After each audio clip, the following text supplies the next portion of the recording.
La grâce, la paix, par Jésus-Christ de Nazareth, le vivant, le ressuscité du troisième jour. J'aimerais nous parler, mes bien-aimés dans le Seigneur, aujourd'hui, sur les disputes des mots, les débats inutiles, les discussions vaines. J'aimerais vraiment nous parler sur ce point parce que je trouve que c'est un fléau qui touche beaucoup de chrétiens, surtout beaucoup de frères. Quand la connaissance quand la connaissance enfle, malheureusement, les fruits qui en découlent sont souvent des discussions vaines, des discussions futiles et inutiles. Cette énergie pourrait être investie dans des choses pratiques, dans des choses concrètes.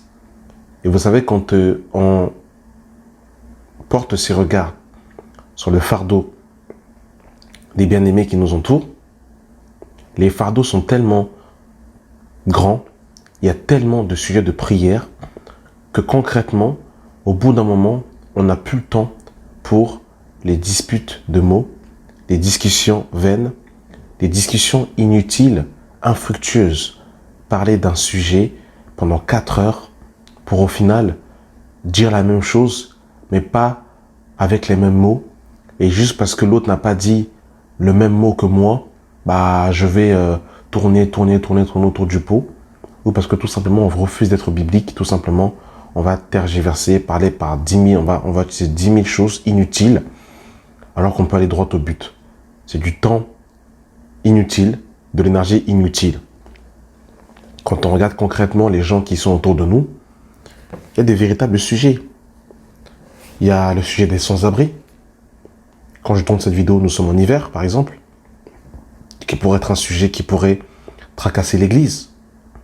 Il y a des veuves dans nos assemblées qui n'ont pas de mari, qui ont des revenus très faibles, parce que l'apôtre Paul dira justement de s'occuper des veuves. Il y a des femmes qui sont seules, qui n'ont pas de mari, qui s'occupent seules de leurs enfants, qui peuvent être des sujets de prière. On peut les aider financièrement, on peut leur porter une certaine affection. Il y a des orphelins dans les assemblées, parce que le Seigneur porte son regard sur les veuves et sur les orphelins qui sont là. Il y a des personnes qui voudraient venir à l'assemblée, des jeunes qui n'ont pas de quoi payer les titres de transport. On pourrait se démêler pour eux. Il y a tellement de sujets à traiter dans le concret, dans la pratique. Il y a des bien-aimés qui sont malades. Il y en a qui ont le cancer. Il y en a qui ont fait des AVC. Bref, il y a des sujets de prière qui sont tellement grands dans la maison de Dieu que concrètement, quand on considère toutes ces réalités-là, on n'a pas le temps pour les disputes de mots, pour les débats inutiles, de consacrer 4 heures, 5 heures. Je ne parle pas de l'unité de la foi, c'est-à-dire qu'on va traiter un sujet sur lequel on n'est pas d'accord pour arriver à l'unité de la foi. Ça, c'est différent. Mais il y a des points, des fois, on est buté, borné, on ne veut pas évoluer dans sa pensée, dans sa manière de concevoir les choses, et on veut tout simplement affirmer et dire qu'on a raison et qu'on a le dernier mot. Alors effectivement, il y a des sujets qui sont clairs et évidents, je ne parle pas de cela, mais des fois, on ne connaît pas tout, on ne sait pas tout, et derrière l'apôtre Paul dira que celui qui croit connaître quelque chose, il n'a pas encore connu comme il faut connaître, dans 1 Corinthiens chapitre 8. Donc,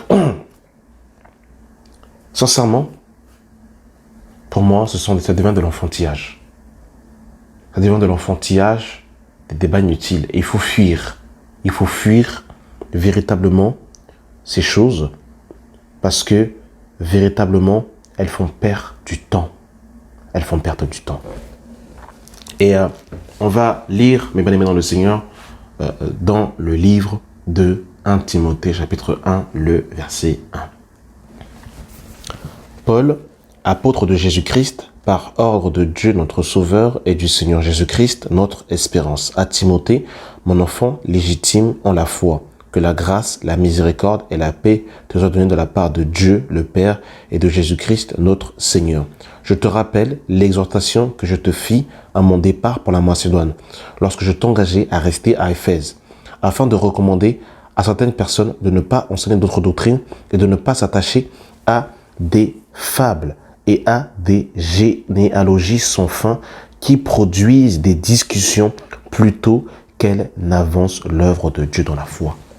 Vous vous rendez compte comment c'est terrible?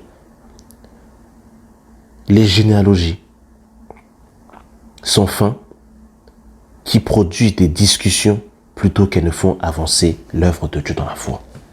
C'est terrible, hein?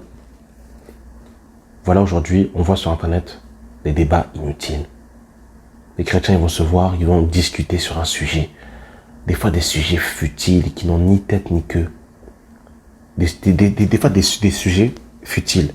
Mais quand il s'agit de la doctrine de Christ, là, par contre, il y a des fausses doctrines. C'est ce qui, quand même, m'étonne, quand même. Hein. On peut rester 3 heures sur un sujet qui, je dirais pas qu'il n'a pas d'importance, parce que tout a une importance à partir du moment où sont les Écritures. Mais il y a des choses qui sont doctrinales, qui sont fondamentales, qui sont salutaires dans les Écritures. Sur ça, on est léger. Et ce sont des futilités. On va, comment dire, se donner corps et âme. C'est quand même grave. C'est vraiment grave. Que le Seigneur nous aide. Que Dieu nous aide. C'est vraiment compliqué. Dans 1 Timothée, chapitre 6, à partir du verset 3, « Si quelqu'un enseigne de fausses doctrines et ne s'attache pas aux saines paroles de notre Seigneur Jésus-Christ et à la doctrine qui est sur la piété, il est enflé d'orgueil. Il a la maladie des questions oiseuses et des disputes de mots, d'où naissent l'envie, les querelles, les calomnies, les mauvais soupçons, les vaines discussions d'hommes corrompus d'entendement, privés de vérité et croyant que la piété est une source de gain. » Sépare-toi de ces gens-là. Vous avez vu, mes bien-aimés dans le Seigneur? Les questions oiseuses, les disputes de mots. Les disputes de mots. Les disputes de mots inutiles. Les disputes de mots inutiles. Il y a, ces derniers temps, excusez-moi de parler de ces choses parce que le Seigneur me pousse de plus en plus à parler clair en fait. Et ne plus passer par 1000 chemins. À de plus en plus être précis dans les choses. Il y a un débat qui se fait en ce moment sur Internet. Dieu, Elohim. Il ne faut pas dire Dieu, il faut dire Elohim. Il ne faut pas dire Jésus, il faut dire Yeshua. Ok, je comprends la pensée. Je comprends la pensée, l'explication, etc. Mais concrètement, dans le fruit et dans la pratique, entre toi qui dis Yeshua et l'autre qui dit Jésus, concrètement, est-ce que tu marches dans la sanctification? Parce que la Bible dira que celui qui invoque le nom du Seigneur qui s'éloigne de l'iniquité. Alors celui qui dit Yeshua, qui est en train de condamner celui qui dit Jésus, mais celui qui dit Yeshua est dans le manque de pardon et dans l'amour de l'argent, et l'autre qui dit Jésus qui marche dans la sanctification, mais concrètement, en fait, c'est quoi le but, en fait, de ce débat, en fait? Si dans le fruit concret, tu ne t'éloignes pas de l'iniquité, si concrètement, tu ne marches pas dans la sanctification, dans la crainte de Dieu. C'est ça le problème, en fait. C'est ça. Vous avez vu, en fait, moi, je parle pas du sujet en lui-même, mais je parle, en fait, des fois du fruit. C'est que des fois, on va parler d'un sujet, mais concrètement, c'est l'apparence de la piété, mais en reniant ce qui en fait la force. Parce que la piété doit produire la force, en fait. Cette force, en fait, justement, de marcher concrètement comme le Seigneur le veut. C'est ça, le but, en fait, en vérité, en vérité. C'est ça, concrètement. Concrètement, c'est ça. Concrètement, c'est ça. C'est ça, concrètement. Parce que je vous dis la vérité, aujourd'hui, on parle de beaucoup de sujets. On parle de beaucoup de points. Mais est-ce qu'il y a la vie? En fait, concrètement, c'est ça. Parce que le but de l'évangile, c'est de produire la vie de Dieu en nous. C'est de former Christ au-dedans de nous. C'est ça le but de l'évangile concret et pratique. Est-ce qu'on peut parler de beaucoup de points, de beaucoup de sujets? Il n'y a pas de problème. Mais concrètement, est-ce qu'il y a la vie? Oh non, ton baptême n'est pas valable parce que tu ne t'es pas baptisé dans une source d'un courant qui coule, qui déborde. Et quand l'eau coule, tes péchés partent avec. Ok. Ton baptême n'est pas bon parce que tu t'es baptisé en fait, dans une rivière ou parce que tu t'es baptisé. Ok. Le baptême symbolise la mort, l'ensevelissement, la résurrection et une nouveauté de vie. Toi qui t'es baptisé dans une rivière où l'eau coule, depuis que tu t'es baptisé, quels sont les fruits que tu portes concrètement, véritablement? Parce que si le monde se manifeste encore en toi, tu as beau parler de ce sujet, mais en vérité, concrètement, c'est quoi le but? Quel est le fruit? Moi, personnellement, je fuis ce genre de choses. De plus en plus, je les fuis. Même sur ma page, j'essaie un maximum de répondre à tous les commentaires. Mais quand je vois qu'il y a un commentaire, qu'il y a un fruit qui ramène aux disputes, aux querelles, aux calomnies, à la médisance, qui n'est pas fructueux, et je suis même d'avis et d'accord qu'un frère ou une sœur peut penser différemment de moi. Il n'y a aucun souci. Mais par contre, il faut que ce soit dans un but constructif d'édification. Tu n'es pas d'accord avec moi, tu exposes ta pensée sur les Écritures et nous discutons sur les Écritures. Et venir sur l'espace commentaire tout en mordant les gens, tout en, en injuriant, en insultant, tout en imposant sa pensée, son idéologie, je ne réponds pas, je fuis. Parce que ces choses qui ne produisent pas la vie de Christ, je n'en veux pas dans ma vie. Je n'en veux pas. Je fuis. Et c'est ce que Paul dira à Timothée, dans 1 Timothée 6, le verset 20. Ô Timothée, garde le dépôt en évitant les discours vains et profanes et les disputes de la fausse science. Parce qu'il y a la science de Dieu, il y a une fausse science, mes bien-aimés dans le Seigneur. Il y a une fausse science dont font profession quelques-uns qui se sentent détournés de la foi. C'est ça qui est terrible. C'est qu'il y en a qui vous ramènent dans un débat, ils vous ramènent dans un sujet, ils ne sont même plus dans la foi. Vous vous rendez compte comment c'est terrible? Moi, je fuis ces choses. Les discussions vaines dont font profession quelqu'un qui se sent détournés de la foi. Il y a des sujets, il n'y a pas la vie, concrètement, pratiquement. Surtout, il y a des choses qui ne reposent même pas sur la doctrine de Christ. Là, ils vont faire des débats, ils vont en faire des doctrines, mais sur les choses élémentaires et fondamentales dont la Bible parle, les gens sont légers avec ces choses. Mais ils vont être rigoureux sur des points qui ne sont même pas doctrinales. Seigneur, sauve-nous. Les disputes de mots. Oh non, tu n'as pas dit là, tu as dit le. Oh non, tu n'as pas dit le, tu as dit... En fait, c'est terrible. C'est terrible. Et là, ils vont regarder les vidéos. La vidéo dure 1 heure. Sur les 1 heure de la vidéo, il n'y a pas de fausse doctrine. Il n'y a pas de fausse doctrine. C'est la doctrine du Seigneur. Mais sur 1 heure de vidéo, là, ils vont retenir 15 secondes. À 45 minutes et 10 secondes, dans la vidéo, j'ai vu qu'il y avait ça. J'ai vu que, au lieu de dire, tu t'es gratté la tête comme ça, et quand tu t'es gratté la tête, c'est le signe de la bête. En fait, des choses, en fait, je vous dis, ça c'est l'enfantillage. Ça, c'est l'état, excusez-moi, c'est un état d'enfant, un état charnel. C'est grave. Que le Seigneur nous aide. J'ai plus le temps pour ce genre de choses. Il y a des personnes, ils veulent discuter avec vous. Ils sont dans un état où leur cœur n'est pas enseignable. Ils ne sont pas enseignables. C'est-à-dire qu'ils ne sont pas prêts à recevoir des autres, mais ils veulent débattre avec vous, ils veulent discuter avec vous. Moi, je fuis. Concrètement, je ne discute pas avec toi, je ne parle pas. Concrètement. Parce que ton cœur n'est pas prêt à recevoir l'enseignement. Je fuis. Et il faut bien comprendre que quand je fais cet audio, je ne m'adresse à personne. Parce que le problème de beaucoup de chrétiens, c'est ça. On va parler d'un sujet et directement, ils vont se sentir visés. Ils vont commencer en fait à sauter dans tous les sens comme des puces. Je vous dis, de plus en plus, je vais parler encore plus franchement. De plus en plus. Parce que si on me dit, parle. De plus en plus. Je ne vais plus commencer en fait à chercher en fait à caresser les angles. Oui, mais si je dis ça, peut-être que l'autre va s'en... Non. Je dis ce que l'Esprit me dit de dire. Maintenant, chacun se tient devant le Seigneur. Je ne juge personne, je ne condamne personne en nous lisant les Écritures. Tout simplement. Mais au bout d'un moment, il faut qu'on soit biblique. Il faut qu'on soit sincère. Parce que c'est que comme ça qu'on peut entrer dans le royaume des cieux. Que Dieu nous sauve, que Dieu nous aide. Les discussions vaines, les discours vains, qui ne servent à rien. Que Dieu nous sauve, que Dieu nous aide. Moi, j'entends le discours. J'entends toutes sortes de discours. Je peux l'entendre, je peux le comprendre. Mais concrètement, il faut la vie. Concrètement, il faut la vie. Nous sommes fatigués de la lettre. Nous sommes fatigués de toutes ces choses. Dans 2 Timothée 2, le verset 16, évite les discours vains et profanes, car ceux qui les tiennent avanceront toujours plus dans l'impiété. Waouh! Et leur parole rongera comme la gangrène.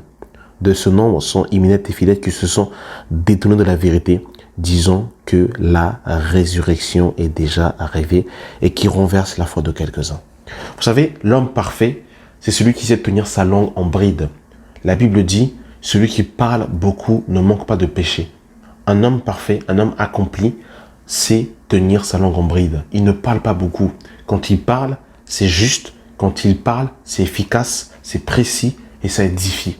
Mais celui qui ne sait pas tenir sa langue, celui qui parle pour parler, quand vous grattez le fond, souvent, il y a des fausses doctrines. Concrètement, quand vous grattez, il y a des fausses doctrines. Parce que le fait de beaucoup parler, c'est le fruit, malheureusement aussi, d'un manque de maîtrise de soi. Et un homme accompli doit savoir maîtriser sa langue. Le chrétien accompli, le chrétien parfait, ne parle pas pour parler. Quand il va parler, c'est pour sortir des paroles de bénédiction, des paroles d'édification. C'est pas pour parler pour parler. Que Dieu nous sauve. Vraiment, mes bien-aimés dans le Seigneur, je nous exhorte à fuir les discours vains et profanes. Dont en professant quelques-uns qui se sont eux-mêmes détournés de la foi. Quand vous regardez concrètement, ils vont vous parler de beaucoup de points. Il n'y a pas les Écritures, il n'y a pas la Bible. Il n'y a pas la Bible. C'est une fausse science. C'est-à-dire que concrètement, quand vous écoutez, c'est une apparence d'humilité, de piété, de pureté. Mais concrètement, quand vous grattez, il n'y a pas, c'est pas biblique. Il n'y a pas la doctrine de Christ. Il n'y a pas Christ formé. Il faut fuir. Il faut fuir. Parce qu'un serviteur de Dieu doit s'éloigner des querelles. Doit fuir ces choses. Dans 2 Timothée 2, le verset 22. Fuis les passions de la jeunesse et recherche la justice, la foi, la charité, la paix avec ceux qui invoquent le Seigneur d'un cœur pur. C'est ce que je disais tout à l'heure avec Yeshua, Jésus. Qui invoque le Seigneur d'un cœur pur. Quand on invoque le Seigneur, notre cœur doit être pur. Repousse les discussions folles et inutiles, sachant qu'elles font naître des querelles. Or, il ne faut pas qu'un serviteur de Dieu ait des querelles. Waouh! Faut fuir. Faut fuir. Il y a des sujets infructueux, des sujets inutiles. Mais concrètement, dans la vie pratique, il n'y a pas Christ qui est formé. Ils ne sont capables de vous donner et de vous étayer toutes sortes de règles et de préceptes, toutes sortes de disciplines. Quand vous écoutez, vous dites, ah j'avoue, ça a l'air pur. Mais concrètement, il n'y a pas de communion avec Christ. Ce sont des sujets et des débats vains. Christ n'est pas là. Il n'y a pas le fruit, il n'y a pas la vie. Ce sont des discussions vaines qui ne produisent pas la vie. Concrètement, l'heure tourne.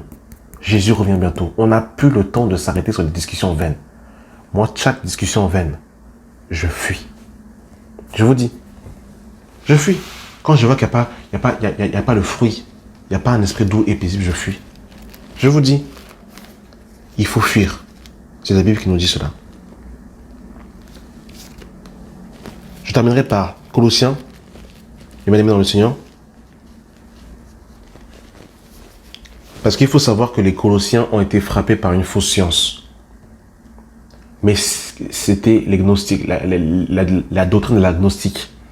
Les gnostiques ont un rapport avec la spiritualité qui est très particulier. Ils croient en Dieu, ils croient aux anges, ils croient à la pureté.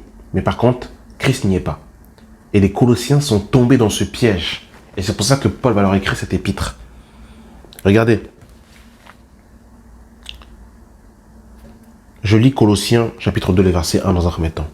Je veux en effet que vous sachiez combien est grand le combat que je soutiens pour vous et pour ceux qui sont à la Odyssée, pour tous ceux qui n'ont pas vu mon visage en la chair, afin qu'ils aient le cœur rempli de consolation, qu'ils soient unis dans la charité et enrichis d'une pleine intelligence pour connaître le mystère de Dieu connaître le mystère de Dieu et Père et de Christ, mystère dans lequel sont cachés tous les trésors de la sagesse et de la science.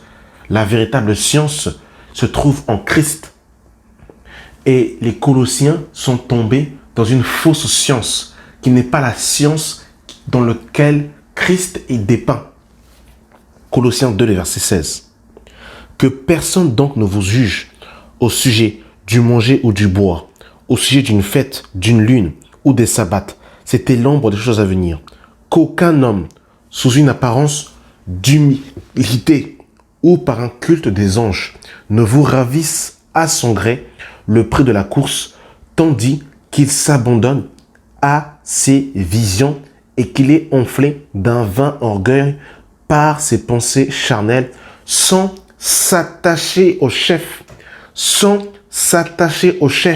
dans tout le corps, assisté et solidement assemblé par des jointures et des liens, tire l'accroissement que Dieu donne. Le chef, c'est Christ. Verset 20. Si vous êtes morts avec Christ au rudiment du monde, pourquoi, comme si vous vivez dans le monde, vous imposant ces préceptes? Ne prends pas, ne goûte pas, ne touche pas. Voilà l'enseignement de beaucoup de chrétiens sur Internet. Ne prends pas, ne goûte pas, ne touche pas. Et ces sujets créent des disputes, des débats, des discussions vaines, mais qui ne produisent pas la vie de Christ, la doctrine des hommes, l'enseignement des hommes. Ne fais pas ci, ne fais pas ça, ne va pas comme ça, ne va pas comme ci, ne touche pas ça. La doctrine des hommes. La doctrine des hommes. Seigneur, sauve-nous. Verset 22.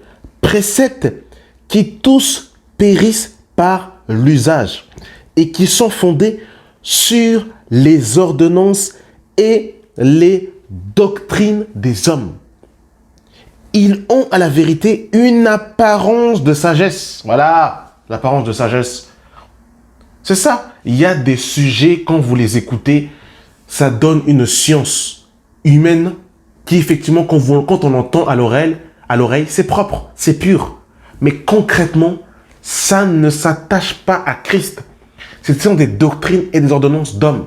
Et vous remarquez que ce sont ces doctrines, ce sont ces sujets qui créent des divisions dans le corps de Christ. Je vous dis la vérité. Que Dieu nous sauve. Préceptes qui tous périssent par l'usage et qui sont fondés sur les ordonnances et les doctrines des hommes. Ils ont à la vérité une apparence de sagesse, en ce qui indique un culte volontaire de l'humilité. Vous avez vu, en fait, concrètement, quand vous regardez, c'est humble, c'est une apparence d'humilité. Et le mépris du corps. Il faut qu'on parle de ces choses aussi. Oui, le Seigneur nous appelle à la décence. Le Seigneur nous appelle à la modestie, mais Dieu ne nous appelle pas à ne pas nous débarbouiller le visage. Dieu ne nous appelle pas à ne pas mettre de parfum. Dieu ne nous appelle pas à ne pas nous peigner les cheveux. Dieu ne nous appelle pas à porter des vêtements troués. Il faut qu'on prêche l'évangile de Christ, parce que c'est trop. Des fois, en fait, on tombe dans un extrême, je vous dis la vérité. Si tu as un t-shirt non repassé, si tu ne mets pas la pommade, si en fait tes cheveux ne sont pas peignés, là tu marches par l'esprit. Si tu as en fait des bosses sous les yeux, là ça veut dire que tu as fait le genre de Daniel. Seigneur, sauve-nous, il faut dénoncer ces choses. Parce que ça sont des messages qui donnent une apparence de l'humilité. Et le mépris du corps, c'est-à-dire en fait que le corps il est méprisé. Le mépris du corps aussi, c'est pas l'enseignement des apôtres. Les apôtres n'ont pas prêché le mépris du corps. Ils ont prêché la décence et la modestie, tout simplement. Mais ils n'ont pas prêché le mépris du corps. Le mépris du corps, c'est pas biblique, mes bien-aimés dans le Seigneur. Toi aussi, quand même, ton corps est comme le temple du Saint-Esprit. On n'a pas dit qu'il ne faut pas se laver, qu'il ne faut pas se débarbouiller, qu'il ne faut pas se coiffer, il faut qu'on arrête ce genre de choses-là. Tu n'es pas Jean le Baptiste qui mange des sauterelles dans le désert. Il faut remettre dans le contexte. Seigneur, sauve-nous. Et regardez, mes bien-aimés dans le Seigneur, mais ils sont sans aucun mérite et contribuent à la satisfaction de la chair. Oh, j'aime la Bible, c'est trop. C'est-à-dire que concrètement, le fruit que ces enseignements produisent, c'est l'orgueil. Parce que c'est l'ego de l'orgueil qui est encouragé. Parce que concrètement, dans ta chair, tu as fait quelque chose de tes propres forces. Donc tu es content dans ta chair. Mais concrètement, il n'y a rien de spirituel. C'est terrible, hein? Voilà, mes bien-aimés dans le Seigneur, ces enseignements-là.